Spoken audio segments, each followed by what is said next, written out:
Hi guys, and welcome back to another Friday with Tristan. We've enjoyed another busy week with Motorola WAVE PTX, with several clients wanting adjustments to their radio setup for various reasons.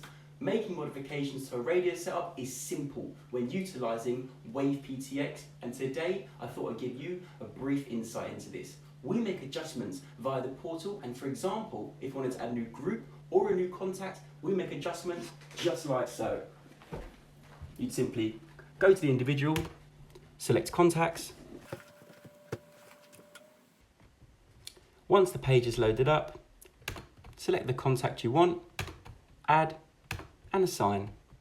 Then head over to the talk group, or you might know them as channel, and whether it's 3 or 30, the process is the same. Select the contact, select the individual and assign.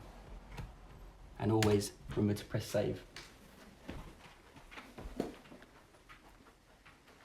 As you can see, the process is both simple and quick. No cables needed, and we do not need to attend site, with the updates all being done over the air, which results in no downtime. Another great advantage of the Motorola WAVE PTX system.